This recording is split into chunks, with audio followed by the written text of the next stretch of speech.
Hi all, today we'll be solving daily LeetCode question, that is search a 2D matrix. So here we are given a matrix in which all the rows are sorted as well as the columns are also sorted. So we are given an integer. Based on that we need to find whether that integer is present within that matrix or not. So as you can see, within this matrix 5 is present, so we will return true.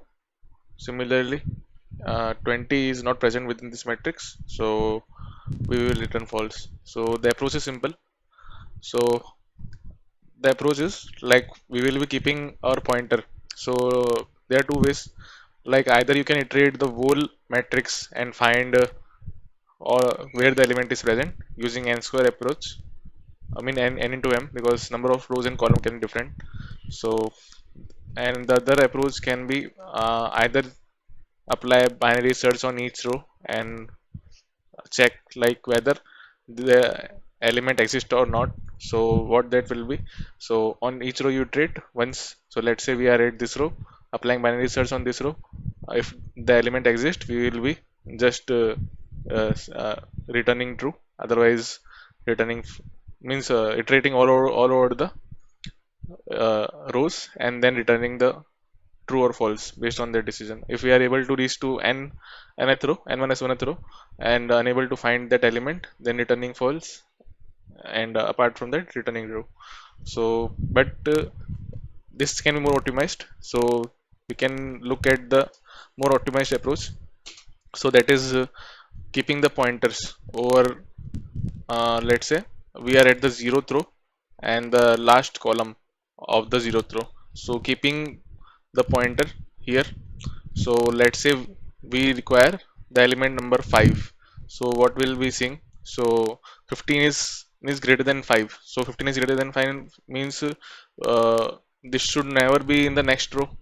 Means according to the approach what we are seeing, it should move to the leftwards. So it will be, means let's say we have two pointers I and j. I will be for the rows and j will be for the columns. So ith row is 0 and jth column is m minus 1.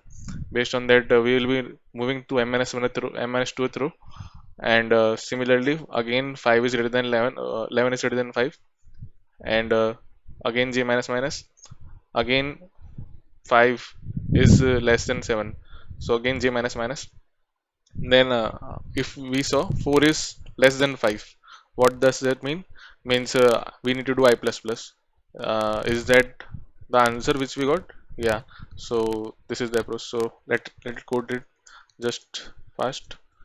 So equals to, so returning matrix dot size.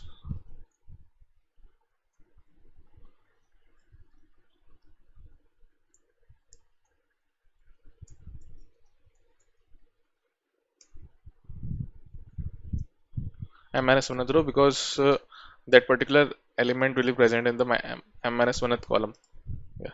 So looping through the values. So I should be always less than n, and j should be, we are at the last column, so it should be always greater than equals to 0. So let's checking, it's matrix of ij is equals to the target, then returning true. Else if matrix of ij is greater than the target, so, or we can see less than the target. So I plus plus, in any case we can return j minus minus. Otherwise, let's say we are iterating all over the matrix but we didn't got an element, returning false directly. So yeah, so test case passed. Submit this for all test cases. Yeah, this worked. So this was the solution for this problem. See you tomorrow. Thank you.